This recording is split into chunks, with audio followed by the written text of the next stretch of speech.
लोकसभा चुनाव में झंडा गाड़ने के बाद अखिलेश यादव के हौसले सातवें आसमान पर हैं। उन्हें लगता है कि पीडीए का फॉर्मूला यूपी की सत्ता में वापसी करा सकता है, इसीलिए वे इस हिट फॉर्मूले के असर को बनाए रखना चाहते हैं। अनुप्रिया पटेल की चिट्ठी और फिर संजय निषाद के बयान ने उन्हें ये मुद्दा और थमा दिया है, तो वो पूरी ताकत से योगी सरकार के खिलाफ अब एजेंडे पर आ गए हैं। उन्होंने कहा है कि जब से बीजेपी दिल्ली और यूपी की सरकार में आई है, पीडीए परिवार के साथ भेदभाव हो रहा है। अखिलेश यादव ने कहा कि पीडीए बहुजन समाज, अल्पसंख्यक, पिछड़े या दलित समाज के लोग जिन्हें आरक्षण की वजह से जीवन जीने को मिलता था, उस आरक्षण के साथ लगातार सरकार खिलवाड़ कर रही है।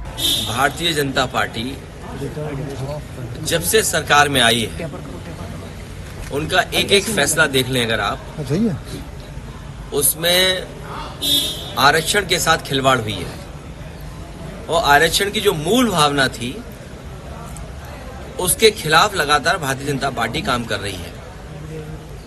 जब से दिल्ली और यूपी की सरकार में आए हैं, मैं यूं कहूं कि पीडीए परिवार के लोगों के साथ भेदभाव हो रहा है।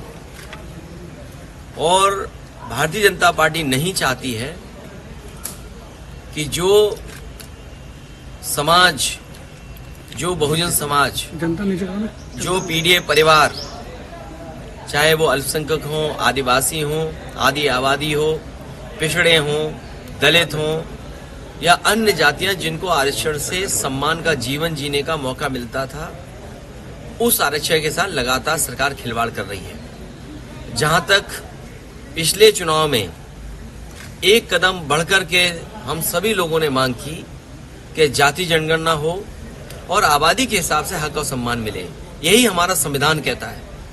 और यही मूल भावना थी मंडल कमीशन की, यही बाबा साहब चाहते थे, यही डॉक्टर राम मनोहर लोहिया चाहते थे, यही नेताजी का रास्ता रहा। ये जो लोग आजकल पत्र लिख रहे हैं या दिखावटी काम कर रहे हैं, ये भारतीय जनता पार्टी को बचाना चाहते हैं। भारतीय जनता पार्टी की ये रखवाली करना चाहते हैं, क्योंकि उन्हें महसूस हो गया है कि इधर जागरूक जनता इनके खिलाफ मतदान कर रही है। संयोग देखिए, जो आरोप अखिलेश यादव के हैं, वही बात तो अनुप्रिया पटेल ने लेटर में लिखी है। मुख्यमंत्री योगी आदित्यनाथ को लिखी चिट्ठी में उन्होंने नौकरियों में ओबीसी और एससी कोटे को जनरल कैटेगरी में बदलने का आरोप लगाया है। उन्होंने कहा कि योग्य उम्मीदवार न मिलने के बहाने पिछड़ों और दलितों को मिलने वाली नौकरियां सामान्य वर्ग को दे दी जाती हैं। अनुप्रिया पटेल का आरोप है कि इंटरव्यू के बाद मिलने वाली नौकरियों में ऐसा किया जा रहा है। यूपी सरकार की तरफ से इनके लेटर का जवाब भी आ गया है। वहीं अनुप्रिया के आरोपों पर सरकार ने एक चिट्ठी लिखी, जिसमें एक एक आरोपों को खारिज कर दिया गया है। अनुप्रिया पटेल मोदी सरकार में राज्य मंत्री हैं। वे अपना दल के अध्यक्ष हैं। अपना दल पिछले 11 सालों से एनडीए में है। बीजेपी से समझौते में अपना दल की लोकसभा को 2 सीटें मिली थी। इस चुनाव में पार्टी की 1 सीट हार गई, तो वहीं मिर्जापुर से अनुप्रिया पटेल सांसद बनकर एक बार फिर आई। इस बार के लोकसभा चुनाव में यूपी में बीजेपी की 29 सीटें कम हो गई।